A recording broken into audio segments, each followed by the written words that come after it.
Pendant plus d'un siècle, l'orphelinat de Smilham Park, en Écosse, a abrité des milliers d'enfants censés y trouver protection et réconfort. Mais derrière ces murs se cachait un enfer sans nom.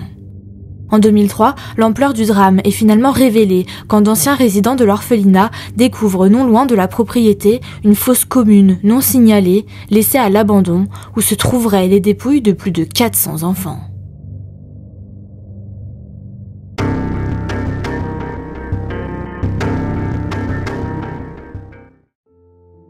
Les Filles de la Charité de Saint-Vincent de Paul est un ordre fondé en 1633 par Saint Vincent de Paul, un prêtre français, en collaboration avec Sainte Louise de Marillac, afin de venir directement en aide aux pauvres. En 1864, l'orphelinat Smilham est fondé par sœur Teresa Farrell, membre de l'ordre, consciente du grand nombre d'enfants catholiques à travers l'Écosse que les circonstances avaient rendus sans abri et souvent orphelins.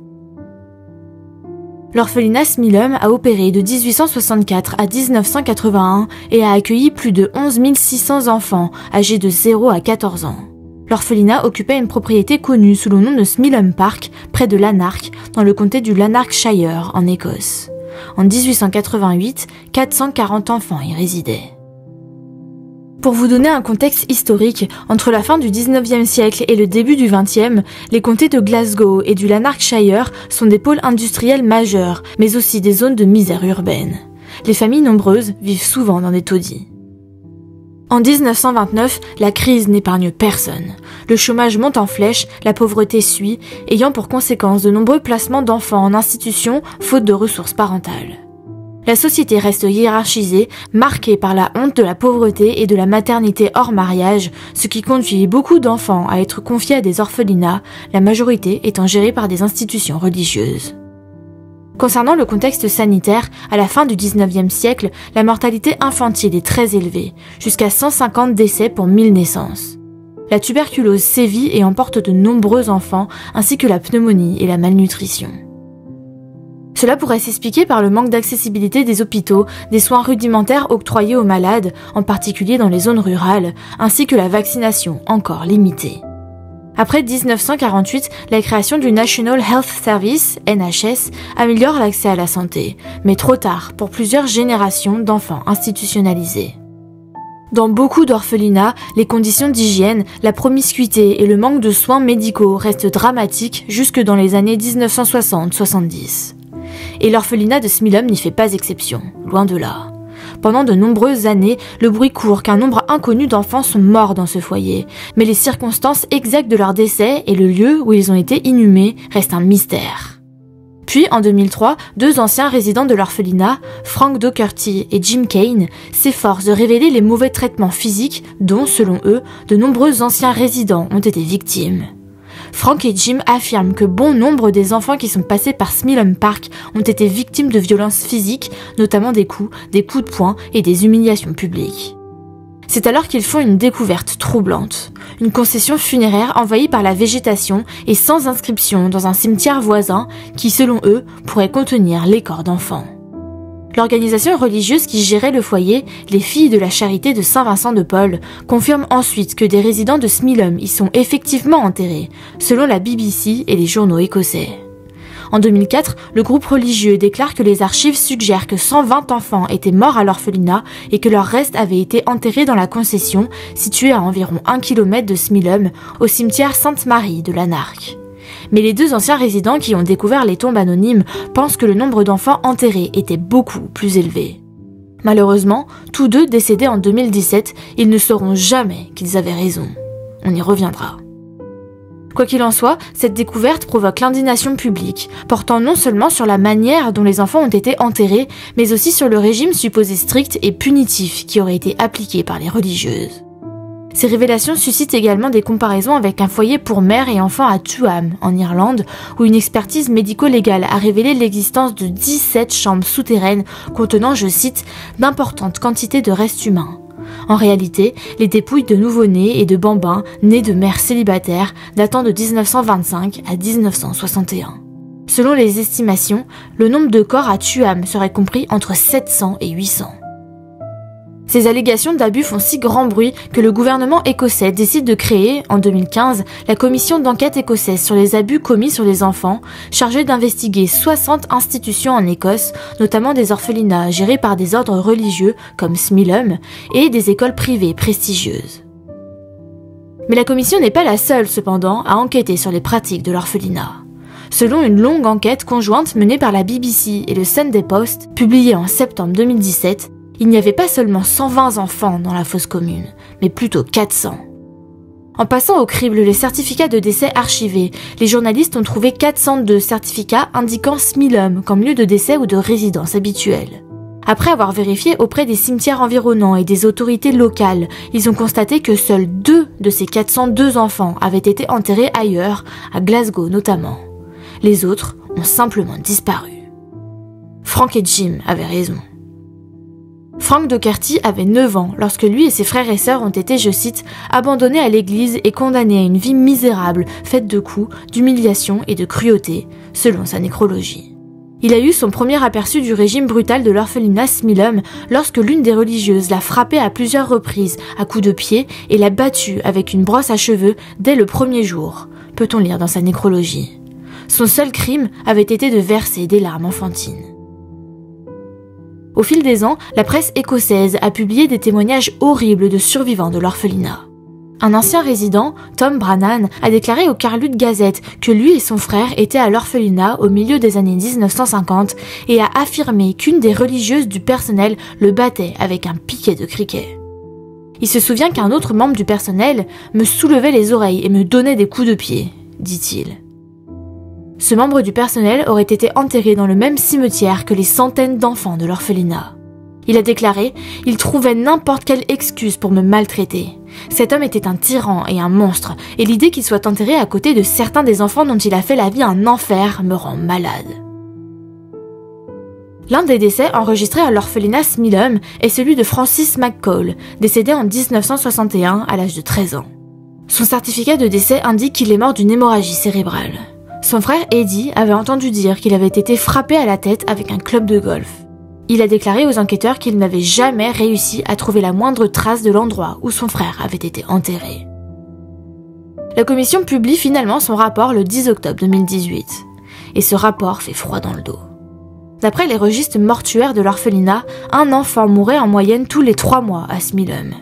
À certaines périodes, le taux de mortalité infantile enregistré était environ 3 fois supérieur à la moyenne nationale. La plupart des enfants seraient morts de causes naturelles, notamment de maladies telles que la tuberculose, la pneumonie et la pleurésie. Environ un tiers des enfants décédés étaient âgés de 5 ans ou moins, selon la BBC. Le rapport conclut que des abus ont bien été commis au sein du foyer. Ils étaient physiques, émotionnels et sexuels.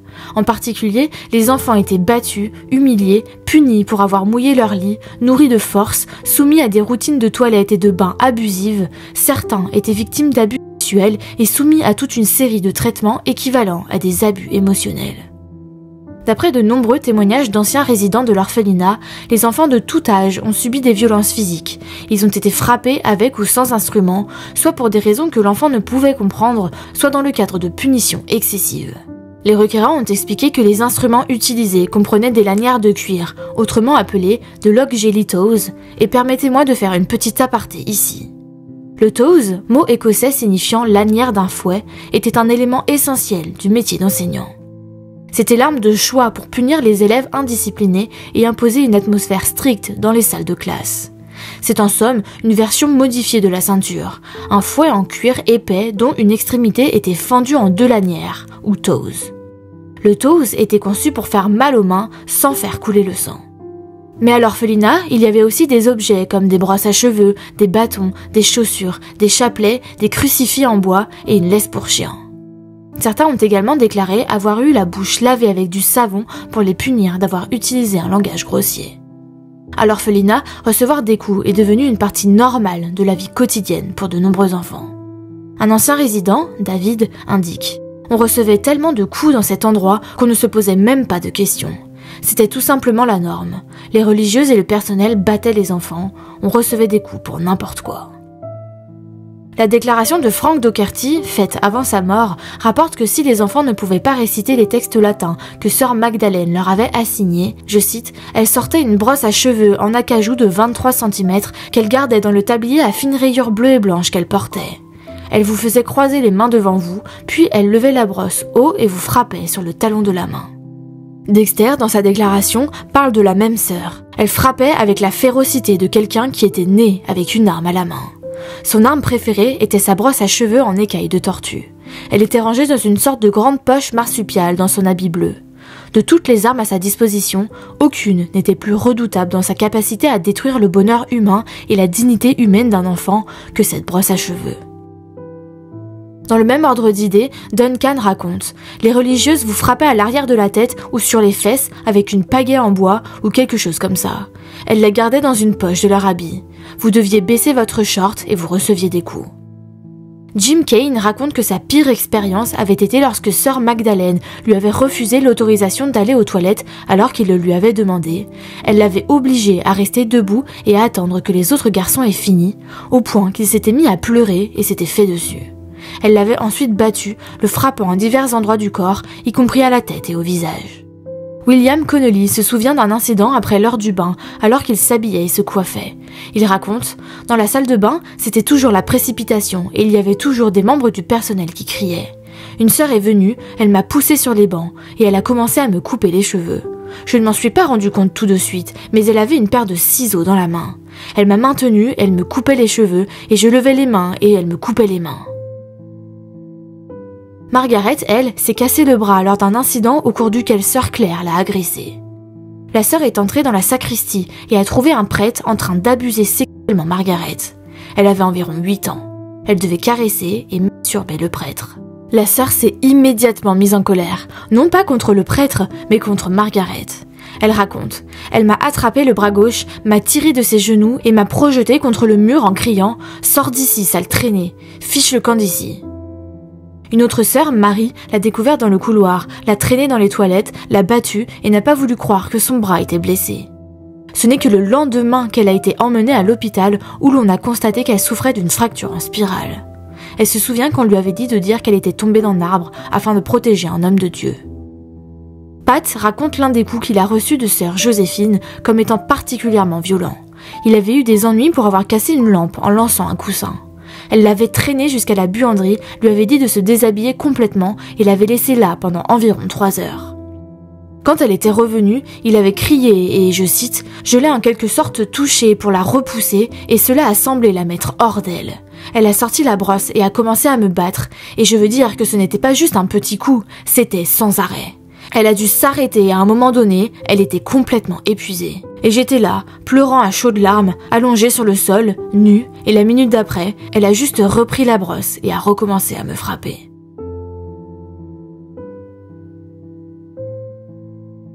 Concernant les soucis des pipis au lit, même Patrick et Rondeau, 2 anciens résidents qui ont tous deux déclaré avoir vécu des expériences positives à Smilum, se souviennent que les enfants qui faisaient pipi au lit devaient mettre leur drap mouillé sur leur tête le matin.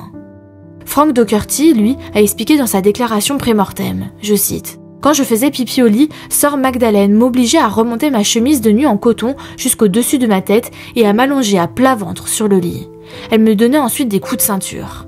J'essayais de m'échapper et implorais sa pitié, mais alors elle demandait à 4 garçons de me tenir les jambes et les bras et me frapper les fesses. » Graham, lui, se souvient avoir été battu par sœur Joséphine pour avoir mouillé son lit et avoir été obligé de rester debout avec ses draps mouillés devant la salle de bain afin que les autres sachent ce qu'il avait fait. Ensuite, il a été plongé dans un bain glacé et a dû se laver et laver ses draps. Il raconte que les enfants qui mouillaient leur lit étaient battus avec des lanières sur les fesses nues tout en leur disant que c'était un péché et que c'était sale, de sorte que, je cite, « Vous étiez endoctrinés pour dire et comprendre que mouiller son lit était un péché. » Ces enfants étaient traités de pipi au lit, clochards ou poissons et certaines sœurs encourageaient les autres enfants à se moquer d'eux.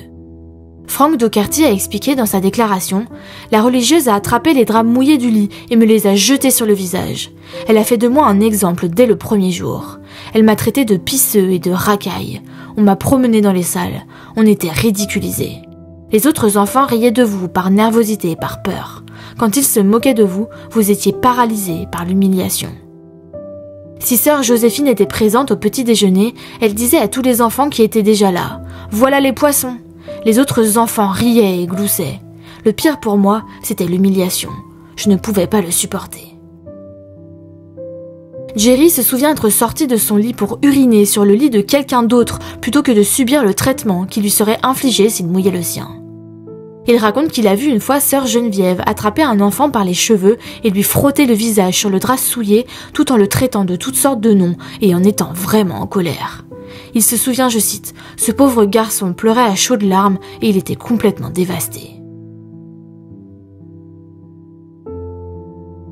Un autre thème récurrent était le gavage, en particulier en ce qui concerne le porridge qui, apparemment, était régulièrement grumeleux et détesté par de nombreux enfants. Les sœurs et le personnel de Smilum forçaient les enfants à manger et continuaient parfois à le faire même si l'enfant régurgitait. Les enfants étaient battus, les enfants étaient contraints de rester à table s'ils n'avaient pas fini leur assiette et se voyaient parfois servir à nouveau le porridge au repas suivant. Certains enfants trouvaient des moyens de cacher la nourriture qu'ils n'aimaient pas, que ce soit dans des pots de fleurs, dans leurs poches, dans leurs manches ou derrière des placards. Il semble clair qu'ils avaient compris qu'il valait mieux ne rien laisser dans leur assiette. John se souvient qu'une fois, on lui a servi le même repas à plusieurs reprises car il ne le mangeait pas. Si tu ne le mangeais pas, tu le retrouvais au souper. Si tu ne le mangeais pas au souper, il était là pour le petit déjeuner. Il restait là jusqu'à ce que tu le manges. Une fois, lorsqu'il a refusé de manger du tapioca, son bol s'est retrouvé par terre. J'ai dû le ramasser par terre après que tout le monde ait marché dessus et j'ai dû le manger. Margaret montre les dommages causés à l'une de ses dents de devant. Je cite, « Nous étions obligés de manger la nourriture. J'ai 2 petites ébréchures sur les dents de devant à cause de la fourchette qu'il m'enfonçait dans la bouche. Sœur Marie et une autre sœur étaient particulièrement violentes à cet égard. L'une vous tenait le nez, puis la fourchette était littéralement enfoncée entre vos dents. Si vous vomissiez, ce que beaucoup d'entre nous faisaient, ils mettaient votre visage dans l'assiette et vous disaient de manger le vomi et la nourriture. » Évidemment, les enfants étaient aussi obligés d'effectuer des tâches ménagères quotidiennes. Ils devaient balayer à l'intérieur et à l'extérieur, laver et cirer les sols, nettoyer les chaussures, faire la lessive, coudre, nettoyer les salles de bain et assainier les robinets, nettoyer les fenêtres et préparer les pommes de terre, entre autres. D'après le rapport de la commission, il était clairement évident que l'ampleur de ces tâches était excessivement lourde et souvent inadaptée à leur âge. Les tâches ménagères étaient également parfois utilisées comme punition. Les enfants étaient utilisés comme main-d'œuvre non rémunérée dans des situations où le personnel était insuffisant et les fonds insuffisants pour employer du personnel adéquat. Puis parlons des bains. Il apparaît que les enfants étaient lavés dans la même eau. D'après un souvenir de Pat, je cite, « Ils vous mettaient dans une file d'attente et si vous étiez le premier, vous alliez vous brûler. On pouvait entendre les enfants qui étaient devant crier. Et puis, si vous étiez dans les derniers, l'eau était noire, vraiment noire. On apprenait en grandissant à essayer de se positionner au milieu de la queue, où l'eau était tiède quand on arrivait. Quand c'était notre tour, on nous jetait rapidement dans l'eau, on nous maintenait la tête sous l'eau et on nous ressortait sans ménagement. » La violence psychologique à l'orphelinat a probablement été exacerbée par l'absence de soutien familial. L'attitude à Smilum, dont ont fait état de nombreux anciens résidents, était qu'une fois arrivés là-bas, ils n'avaient plus de famille. D'après le rapport, la norme consistait à séparer les groupes de frères et sœurs et à les placer dans des unités en fonction de leur âge et de leur sexe et en fonction des places disponibles. De plus, non seulement les visites familiales étaient rares, mais certains visiteurs étaient renvoyés. On disait à tort aux enfants que leurs parents étaient morts ou partis, ou on ne leur donnait aucune nouvelle de leur famille. Par exemple, Victor déclare « Je ne savais même pas que j'avais une mère jusqu'à ce qu'elle se présente à la porte. » Elle lui avait envoyé des cartes et des cadeaux d'anniversaire pendant toutes les années où il était à Smilum, mais il ne lui avait jamais été remis. Victor se souvient que les religieuses lui avaient simplement dit qu'il n'avait pas de parents. Or, comme il l'a découvert plus tard, ses parents essayaient depuis longtemps de le faire sortir de Smilum. Chief raconte qu'une sœur utilisait un surnom particulièrement blessant pour le désigner. En riant, elle l'appelait « tueur de maman », sous-entendant que sa mère était morte en lui donnant naissance, et elle lui disait « Tu as tué ta mère, tu ne devrais pas être ici ». Cette sœur l'accusait également de ne jamais parler à personne et de comploter. C'est dans ces circonstances qu'elle l'a pris pour cible et l'a battu à plusieurs reprises en lui murmurant « Tueur de maman, tu as tué ta mère ». Il a dit à propos de cette sœur « Elle l'adorait, me frappait avec sa ceinture, et plus j'étais nue, mieux c'était ». La vérité, comme il l'a découvert plusieurs années plus tard, c'est que sa mère est morte d'un ulcère perforé quand il était bébé. Il n'y avait aucune base factuelle pour suggérer que sa naissance avait causé la mort de sa mère. Sa naissance n'était pas la cause de son décès. Quelles que soient les circonstances de la mort de sa mère, ses insultes étaient cruelles. Le contrôle insidieux des religieuses était exercé notamment en forçant les enfants à dormir avec les bras hors des couvertures dans une position particulière. La déclaration de Frank Doherty indique que, une fois au lit, je cite, « On n'avait jamais le droit de mettre les mains sous la couverture. Elles devaient être croisées ou le long du corps. Si vous les mettiez sous la couverture, Sœur Magdalene vous réveillait et vous accusait de vous masturber. » La déclaration de Jim Kane indique que « On nous disait toujours que nous irions en enfer. On nous obligeait à nous endormir les bras croisés sur la poitrine et on nous disait que si nous ne le faisions pas, nous brûlerions en enfer. Les religieuses venaient vérifier pendant qu'on dormait. » Également, d'après le rapport, des enfants ont été victimes d'abus sexuels commis par des prêtres, un prêtre stagiaire, des religieuses, des membres du personnel et un bénévole. Dans certains cas, ces abus ont été prolongés. Enfin, une femme qui a témoigné de manière anonyme a déclaré avoir été envoyée à Smilham Park en 1965. Elle a déclaré à la commission d'enquête écossaise sur les abus envers les enfants avoir été maltraitée par des religieuses dans cet établissement. Elle a déclaré lors de l'audience qu'elle avait été attachée à un lit et bâillonnée pendant des heures, étouffée avec un oreiller et forcée à manger son propre vomi. Elle a déclaré avoir été battue presque tous les jours pendant les années qu'elle a passées à Smilham et avoir reçu des électrochocs à l'aide d'électrodes fixées sur sa tête. Elle a également déclaré avoir été nourrie de force, agressée sexuellement et enfermée dans une boîte enterrée. La femme a finalement quitté le foyer à l'âge de 7 ans pour être placée dans un autre établissement. Ce n'est que des années plus tard qu'elle a raconté à la police ce qui lui était arrivé. L'enquête a également donné lecture d'une déclaration d'une autre femme qui a séjourné à Smilham Park dans les années 1960.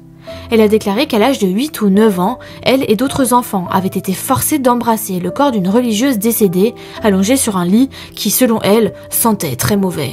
Elle a déclaré que, alors qu'on lui maintenait la tête baissée, elle avait craché sur le corps avant d'être traînée dans les escaliers par les religieuses et jetée dans un placard. Lors de l'enquête en vue de l'écriture du rapport, la commission a organisé des audiences afin d'entendre non seulement les témoignages des anciens résidents, mais aussi celui des anciennes religieuses qui ont travaillé à l'orphelinat. 2 représentantes des filles de la charité de Saint-Vincent-de-Paul ont témoigné devant la commission d'enquête. Elles ont déclaré n'avoir trouvé aucune trace d'abus et ont refusé de s'exprimer sur le nombre de personnes enterrées dans la fosse commune. Une religieuse âgée de 92 ans a nié avoir maltraité des enfants à l'orphelinat de Smilham. La sœur a déclaré à la commission d'enquête qu'elle n'avait jamais été témoin d'aucune cruauté et n'avait frappé aucun enfant. Elle a déclaré que c'était un endroit heureux et que les allégations d'abus avaient été un choc. Lorsqu'on lui a demandé pourquoi tant de témoins avaient témoigné contre elle, elle a répondu que les religieuses étaient les personnes les plus évidentes à blâmer quand on a été séparé de ses parents. Elle a déclaré qu'elle n'aurait jamais songé à maltraiter les enfants dont elle avait la charge. Si je l'avais fait, cela pèserait sur ma conscience jusqu'à la fin de mes jours. Quand on l'a interrogée sur les preuves selon lesquelles les enfants qui faisaient pipi au lit étaient humiliés et punis, elle a déclaré « Non, cela ne s'est pas produit et je ne l'ai vu dans aucun groupe ». Interrogée sur les allégations selon lesquelles les résidents étaient nourris de force, elle a répondu « Non, cela ne s'est jamais produit, je n'en ai jamais entendu parler ». Elle a également nié que les enfants devaient faire la queue pour se laver dans la même eau, affirmant qu'un merveilleux système de douche était utilisé à l'époque où elle était là-bas. Interrogée sur les affirmations d'anciens résidents selon lesquels Smilham était un endroit malheureux où les enfants vivaient dans la peur, la sœur a déclaré à l'audience « Non, je n'ai jamais vécu cela et je ne comprends pas pourquoi ils ont dit ça, car c'était un endroit heureux. Ils avaient vraiment tout, ils avaient beaucoup de jeux et des gens venaient les voir, etc. C'était un endroit très heureux. » Dans une déclaration faite à la BBC, l'ordre religieux a déclaré « En tant que filles de la charité, nos valeurs s'opposent totalement à toute forme d'abus et nous présentons donc nos excuses les plus sincères et les plus profondes à toute personne ayant subi une forme quelconque d'abus alors qu'elle était sous notre garde. » Au total, 121 plaintes pour des abus historiques présumés à Smilham ont été déposées auprès de l'ordre entre 1998 et 2002.